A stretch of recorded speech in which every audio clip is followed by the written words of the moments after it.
Hey guys, this is Richard from Welshie Tech. Right, this is a video I'm doing right now. This is called a bottleneck. Now, traditionally with a bottleneck, it used to be you'd get a low frequency, low core CPU, and then you'd buy like the top of the range graphics card to put in, and then you wouldn't see the full potential of your graphics card. Now, the thing with bottlenecks these days is they can be a number of different variables. Now, it can be your hard drive, it could be an SSD, it could be NVMe, it could be your processor, it could be your motherboard, could be your graphics card. Now, the thing you've got to realize with a bottleneck is basically like a motorway kind of explanation. Now, a motorway, if you've got, say now this is a 2-lane or 3-lane motorway, three cars, one there and going up. Now with a bottleneck, it's usually a point where that performance goes up, and then a bottleneck would literally be the actual dimensions of a bottleneck.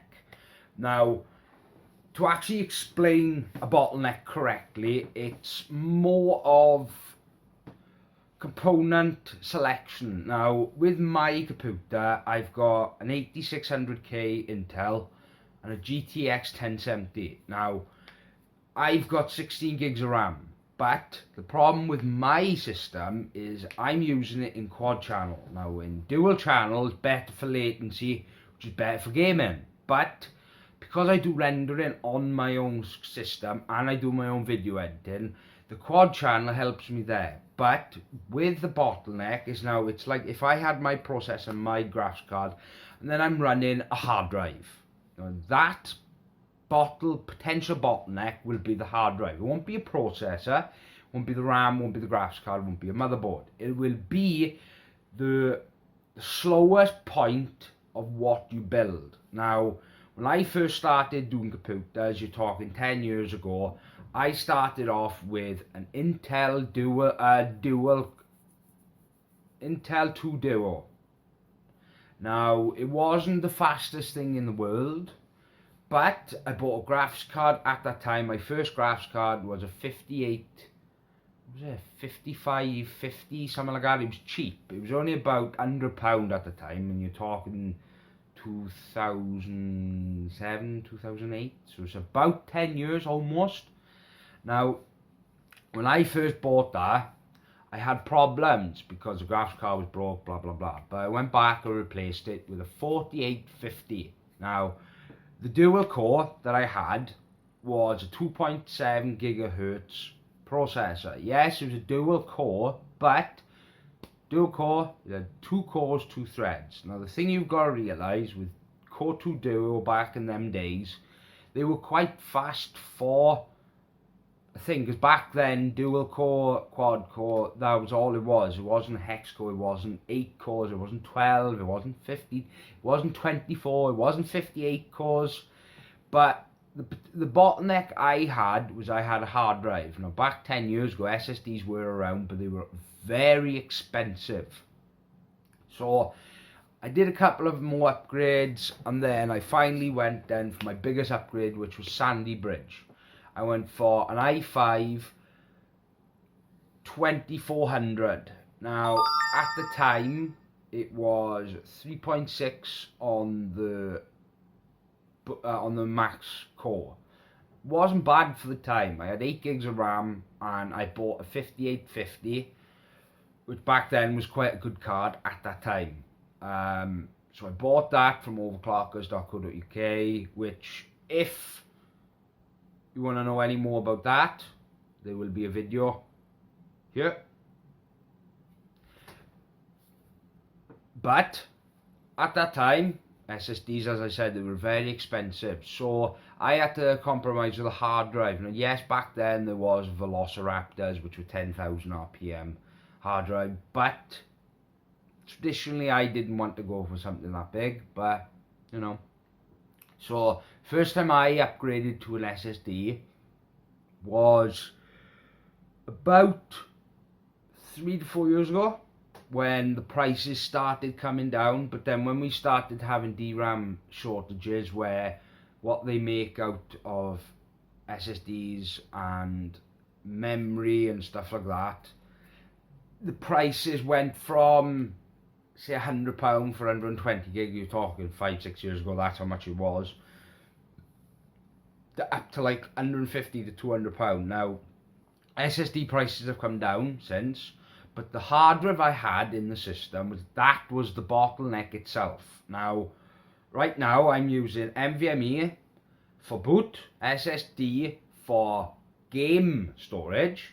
So basically any games I'm using on Origin, Steam, Uplay, they go all on my SSD. So 500 gig Samsung 850 Evo, that uses that, right? And then I got a hard drive then which backs up all my YouTube, my photos, my files, everything for that. That's 1 terabyte. Now, the slowest part in my computer is the hard drive, but since I don't back up my system that often, it's not hardly getting used. It just sits there. So when you actually access it, the megabytes are quite fast to access it. Now, let's get back to the bottleneck. Now the bottleneck is I'm gonna do a couple of benchmarks of my graphics card in my other system. My other system is using an APU from AMD. Now, it's 4 cores, yes, but it runs hot and it's very low powered. Well, I mean, you can get 3.6 gigahertz out of the thing, so it's quite powerful for an APU, but it's got onboard graphics. Now, if I was to put my graphics card in that is a potential bottleneck, because the GTX 1070 is a lot more powerful, and at the time the APU was worth a lot less than it was for the GTX 1070. Now, when I bought the GTX 1070, before that I was using a GTX 770. No, sorry, a 780. Then I went from a 780 to a 980.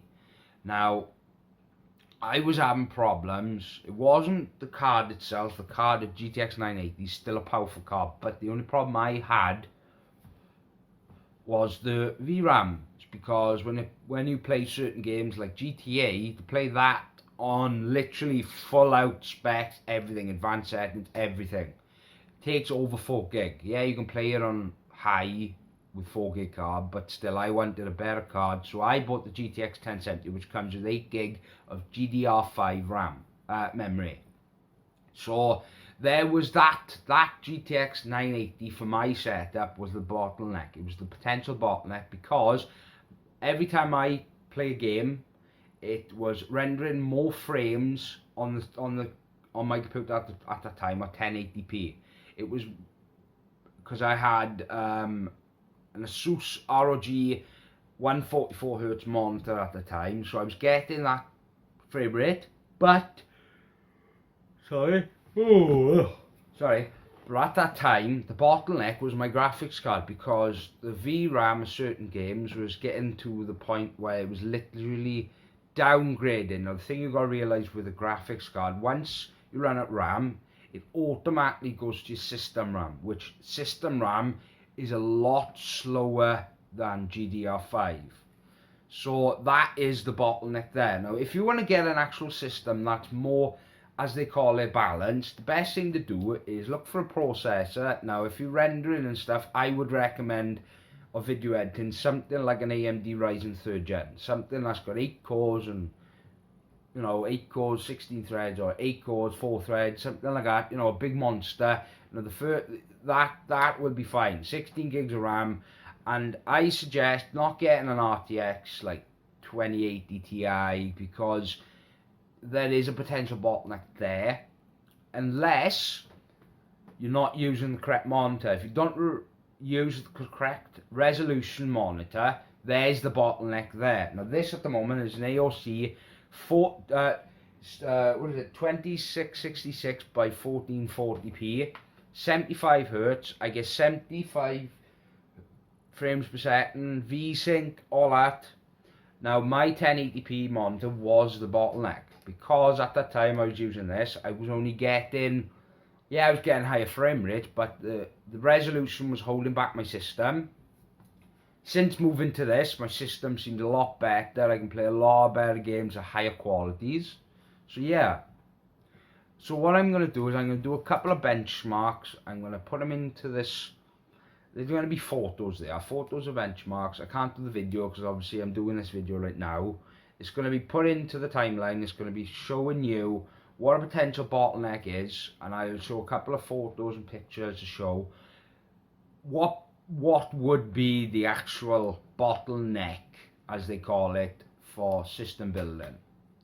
Right, well, this is Richard now from Welsh Tech. I hope you enjoy the video. Now, I know I don't go into full details, but I'm coming back to doing videos.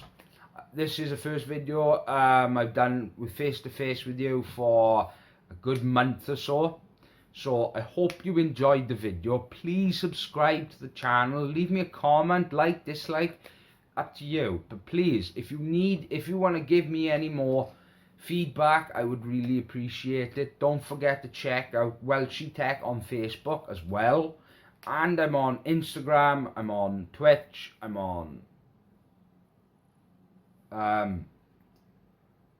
Twitter. Oh God, sorry I'm tired today.